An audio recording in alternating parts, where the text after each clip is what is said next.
Nei pressi del pozzo sacro di San Salvatore c'è anche un altro meraviglioso sito archeologico, il sito archeologico di Lapideddas, un sito davvero intrigante perché consta di almeno 4 tombe di giganti vicinissime.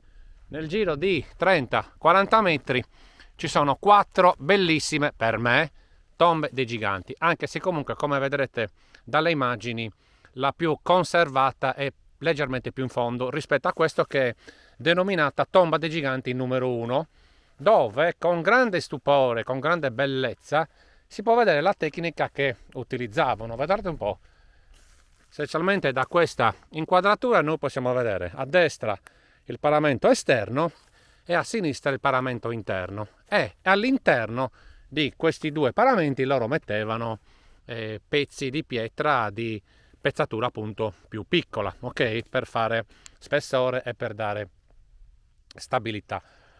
Purtroppo questa tomba dei giganti è arrivata a noi in queste condizioni, anche se comunque si evince il bellissimo calcare con il quale è stata costruita, e quindi insomma bisogna anche riconoscere che il posto, secondo il mio modesto parere, è ben tenuto, ben curato. Ho visto delle immagini recenti dove c'era una vegetazione nettamente più alta, quindi evidentemente da poco sono venuti a dare una bella tagliata ai cespugli, ok? Quindi guardate un po', questa meravigliosa tomba dei giganti è di fronte a una zona archeologica particolare, perché è verosimile che in questa zona ci fossero delle fosse di inumazione. Sono almeno 4, che potevano essere o singole oppure multiple. Andando verso nord, cercherò di affrettare il passo per appunto non annoiarvi e diminuire la durata del video. Andando verso nord ci sono 2 tombe di giganti, anche queste molto belline, molto particolari, perché condividono l'esedra. Eccola qua, questa è la T2, la tomba dei giganti Lapideddas 2 e la tomba dei giganti Lapideddas 4. Tenete in considerazione che questa ha restituito, se ho ben capito, delle ossa degli inumati, quindi è stata anche scavata dal punto di vista della sepoltura, e dalle immagini dall'alto si vede che ha una diversa struttura. Infatti sembra fatto con massi di pezzatura nettamente inferiore rispetto alle prime 2 che abbiamo visto, ma dall'alto si vede molto bene.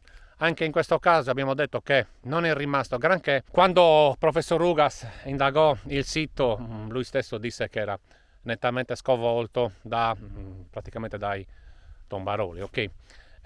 Quindi, come potete vedere, questo è il corridoio della T2 e questo era il corridoio della T4.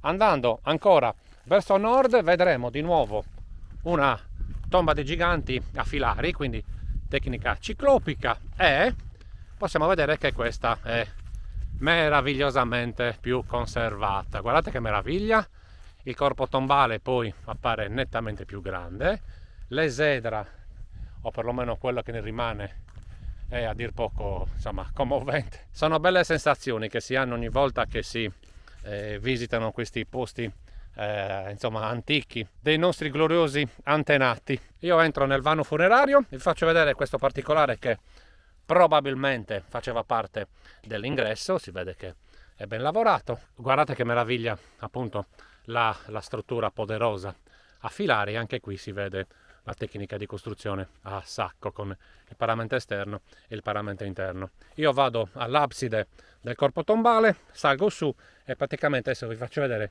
le immagini dall'interno della tomba verso l'esterno.